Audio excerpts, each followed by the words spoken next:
টিংখাঙত দুৰ্গন্ধময় পৰিৱেশ oil India লিমিটেডৰ খাদৰ পৰা নিৰ্গত এই দুৰ্গন্ধ ব্যাহত স্বাভাৱিক জীৱন যাত্ৰা বিভিন্ন ৰোগত আক্ৰান্ত শিশুসহ বহু লোক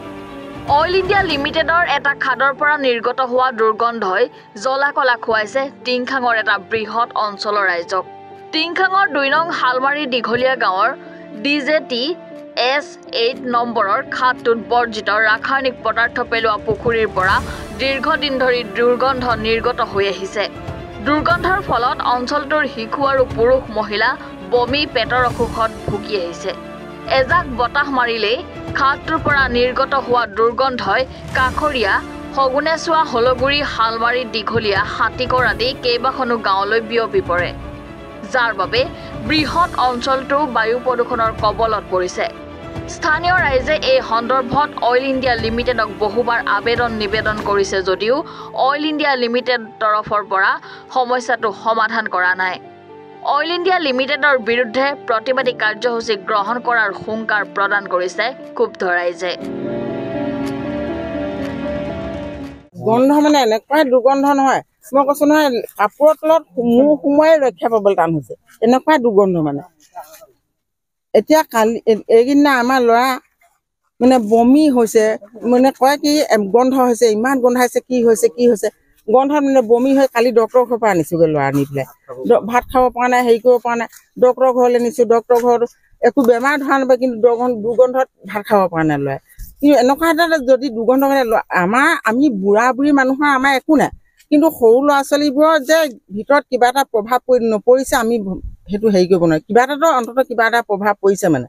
আমাৰতো পৰিছে আমিতো নোৱাৰো আমি থাকিব পৰা নাই কালি আমাৰ ঘৰলৈ অতিথি আহিছে যে তোমালোকৰ ঘৰত কি গোন্ধাইছে মই চোৱা আমাৰ ঘৰতো গোন্ধাবলগীয়া একো হেৰি নাই চাইছো আমিও মানে কিবা এটা হেৰি কৰিবলগীয়া আছে আমি ইফালে ইফালে চাইছো আমাৰ ঘৰতো একো নাই কিন্তু লাষ্টত কৈছে যে আমাৰ এইটো খাটৰ এনেকে কোম্পানী এনেকুৱা এটা হেৰি হৈছে আমাৰ এনেকুৱা এটা দুৰ্গন্ধ হৈছে সেইটো কাৰণে আমাৰ এনেকুৱা হৈছে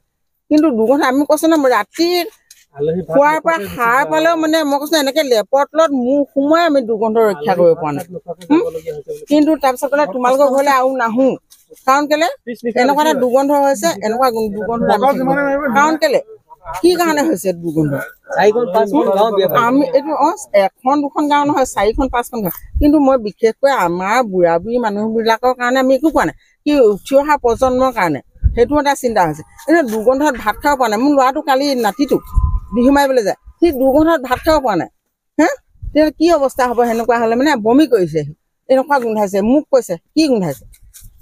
গোন্ধত ভাত খাব পৰা নাই 2 নং হালমাৰী অন্তৰ্গত ডিজেটি আছে লোকেশ্যনৰ এই খাদটো মানে ইয়াৰ পৰা যোৱা প্ৰায় এমাহ হ'ল আৰু এমাহৰ পিছত আমি আমাৰ পৰিত্যক্ত অৱস্থাত থকা যিটো কেমিকেলৰ যিটো এটা মানে পিট আছে সেই তাৰ যি দুৰ্গন্ধ ওলাইছে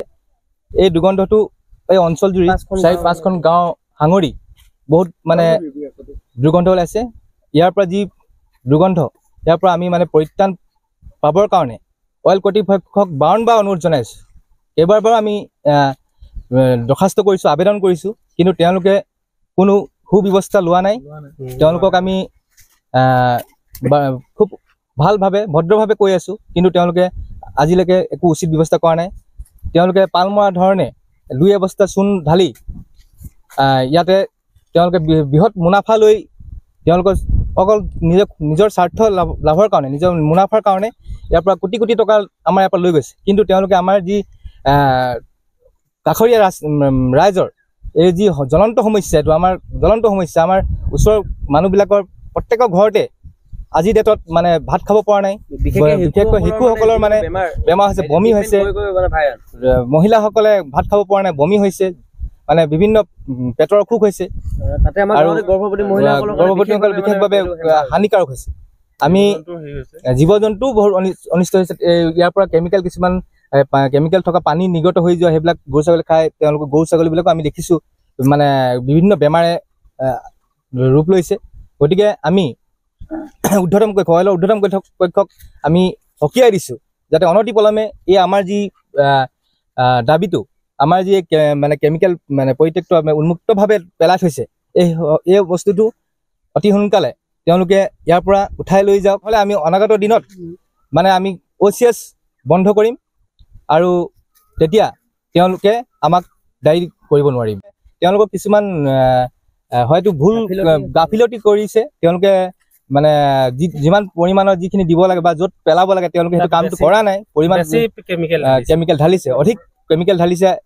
বেলেগ মানে আমি য'ত শুনিছোঁ